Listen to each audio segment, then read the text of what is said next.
दिल्ली के रहने वाले रवि मेहरा ने अपने जीवन में पहली बार अमेरिका जाने का प्लान बनाया था। आईटी कंपनी में 10 साल काम करने के बाद उसने और उसकी पत्नी नेहा ने सोचा कि अब वक्त है थोड़ा घूमने फिरने का। उनका 10 साल का बेटा आशीष भी अमेरिका को लेकर बहुत उत्साहित था। पापा, क्या वहाँ सच में स्नो पड़ता है? वो रोज यही पूछता था। तीनों न्यूयॉर्क पहुंचे। चमचमाती इमारतें, सर्द हवा और रात की जगमगाहट, सब कुछ सपनों जैसा था। रवि ने तय किया कि वे शहर की भीड़ से थोड़ा दूर जाकर नेचर ड्राइव पर निकलेंगे। जंगलों के बीच रोड ट्रिप करेंगे, थोड़ा रोमांच भी होगा। उन्हें एक अमेरिकी दोस्त माइकल ने एक जगह सुझाई कि अगर तुम असली एडवेंचर चाहते हो तो क्लिंटन रोड पर ड्राइव करना, वो रोड बहुत फेमस है। नेहा ने मोबाइल पर गूगल किया, Clinton road, new Jersey, most haunted road in America. वहां लिखा था, इस सड़क पर अजीब आवाजें सुनाई देती हैं, ट्रक अपने आप चलने लगते हैं और रात में एक बच्चे की आत्मा पुल के पास दिखाई देती है। नेहा ने डरते हुए कहा, रवि, मुझे ये जगह ठीक नहीं लगती। रवि हंस पड़ा, अरे ये सब अफवाहें हैं, असली रोमांच वहीं होता है जहां डर हो। अगले दिन दोपहर को उन्होंने कार किराए पर ली और जीपीएस में लोकेशन डाली, क्लिंटन रोड, वेस्ट मिलफोर्ड। सड़क पर भीड़ कम होती गई। शहर की गहमा गहमी धीरे धीरे पीछे छूट गई।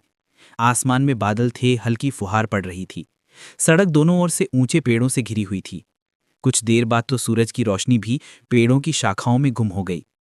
आशीष ने कहा, मम्मी, ये रोड कितनी साइलेंट है ना, जैसे कोई हमें देख रहा हो। नेहा ने हल्की मुस्कान दी, बेटा ऐसा कुछ नहीं, ये जंगल है, हवा से पेड़ हिल रहे हैं। लेकिन रवि के मन में भी हल्की बेचैनी थी। कार के शीशे पर बारिश की बूंदें टकरा रही थीं और वाइपर की आवाज उस सन्नाटे को और भी रहस्यमय बना रही थी। करीब 20 मील चलने के बाद सड़क के किनारे एक पुराना सा गैस स्टेशन दिखा। साइन बोर्ड पर लिखा था, रेज गैस एंड डाइनर। लेकिन अजीब बात यह थी कि बोर्ड आधा टूटा हुआ था और वहां कोई ग्राहक नहीं था। रवि ने कार रोकी, थोड़ा पेट्रोल भरवा लेते हैं। जैसे ही वो कार से उतरा, उसे एक बूढ़ा आदमी दिखा, झुका हुआ, धूल भरे कपड़े और आंखों में अजीब सी चमक। उसने धीरे से कहा, कहाँ जा रहे हो साहब? रवि बोला, बस थोड़ा आगे, क्लिंटन रोड की ड्राइव पर। बूढ़ा आदमी एक पल चुप रहा, फिर बोला, रात तक वहां मत रुकना, वापस सूरज ढलने से पहले निकल जाना। रवि हंस पड़ा, क्यों, वहां भूत है क्या? बूढ़े ने आंखें घुमाकर देखा, मैं मजाक नहीं कर रहा, जो लोग वहां रात में रुके हैं सब नहीं लौटे। नेहा कार से उतर आई, क्या हुआ रवि? रवि ने बस इतना कहा, कुछ नहीं, ये अंकल डराने की कोशिश कर रहे हैं। उन्होंने पेट्रोल भरवाया और आगे निकल गए। लेकिन जैसे ही कार आगे बढ़ी, रवि ने पीछे मुड़कर देखा। वो बूढ़ा अब वहां नहीं था।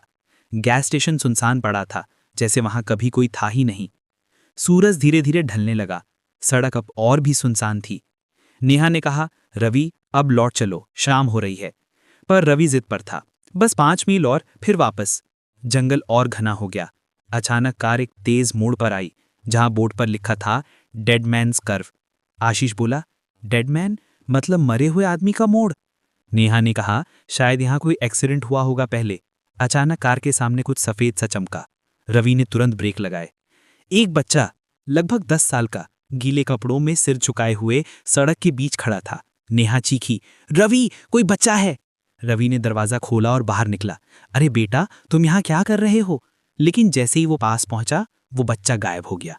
सिर्फ जमीन पर कुछ पानी के निशान और एक पुराना सिक्का पड़ा था। नेहा ने दरवाजा बंद किया। रवि, वापस चलो, अभी।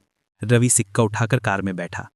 शायद किसी का प्रैंक है या ऑप्टिकल इल्यूजन, लेकिन उस सिक्के पर कुछ अजीब लिखा था, रिटर्न माई कॉइन और आई विल फॉलो यू।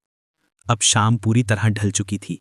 जंगल में अंधेरा छा गया और मोबाइल नेटवर्क भी चला गया। आशीष डरकर बोला, पापा, मुझे घर जाना है। रवि ने इंजन स्टार्ट किया, लेकिन कार बंद हो गई। वो फिर कोशिश करता रहा, पर कुछ नहीं हुआ। तभी पीछे की सीट से आशीष ने कहा, पापा, कोई बच्चा खिड़की के बाहर खड़ा है। रवि और नेहा ने एक साथ पीछे देखा।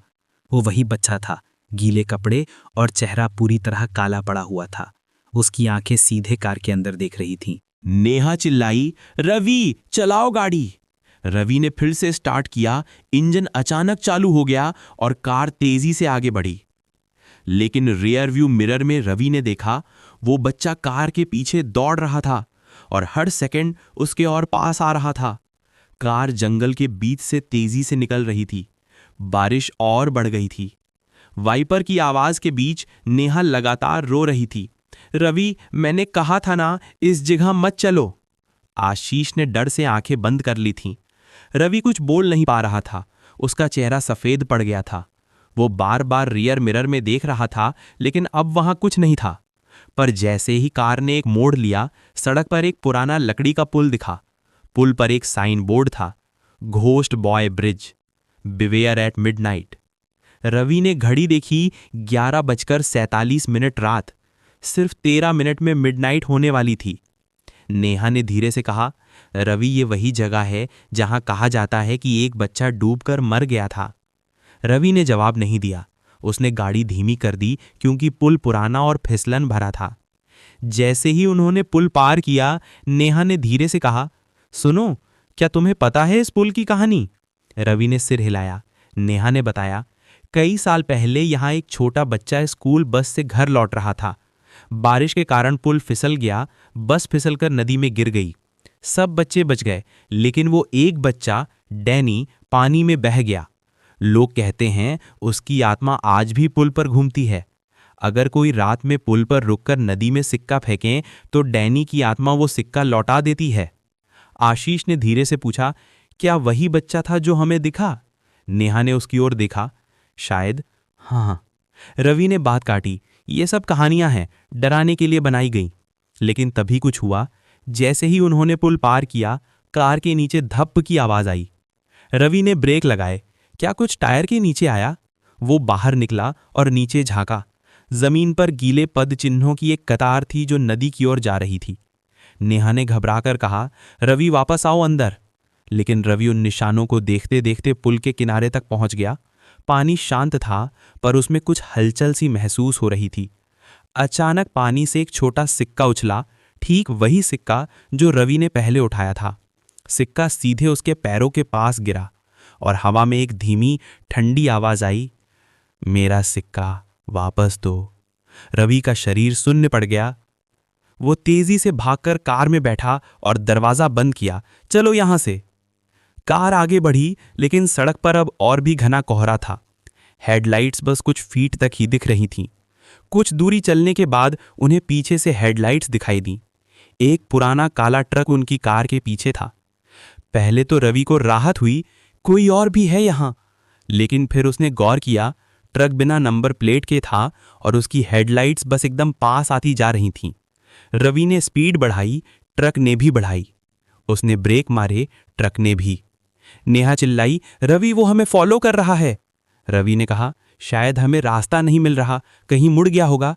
लेकिन ट्रक का हॉर्न बजा, एक अजीब लंबी चीखती आवाज, जैसे कोई इंसान नहीं बल्कि कुछ और चला रहा हो। आशीष डर के मारे सीट पर दुबक गया। नेहा ने उसके कान ढक दिए। कुछ मत देखो बेटा। अचानक ट्रक तेजी से आगे आया, बिल्कुल उनकी कार के बराबर।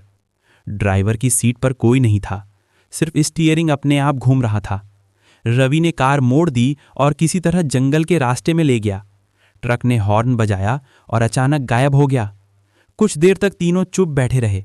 बारिश अब और तेज थी, कोहरा बढ़ चुका था। रवि ने कार रोक दी, अब आगे नहीं जाऊंगा। लेकिन तभी इंजन अपने आप बंद हो गया।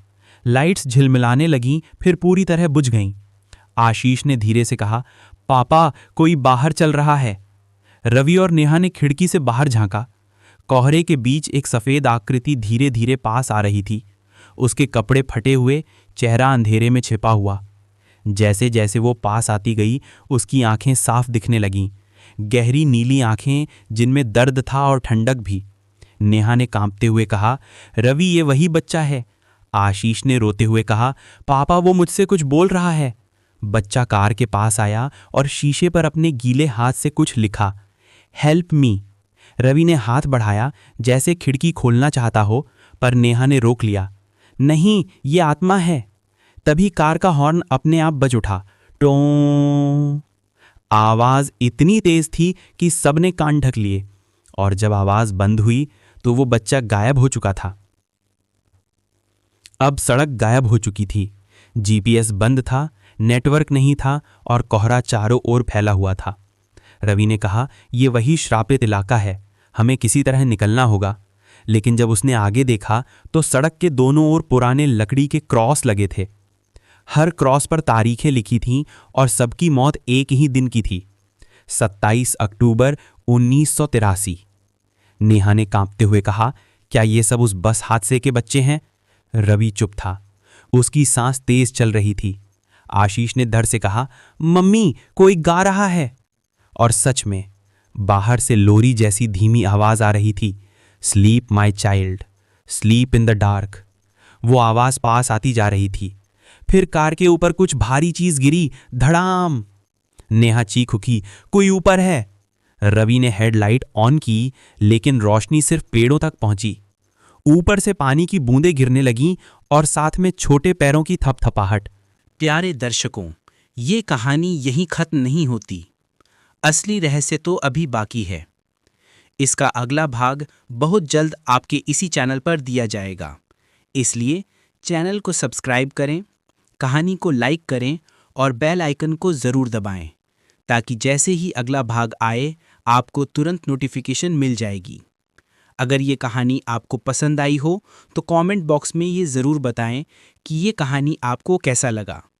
आगे का भाग चाहिए, कमेंट करके अवश्य बताएं। आपका एक कमेंट हमें और भी सुंदर कहानियां लाने की प्रेरणा देता है।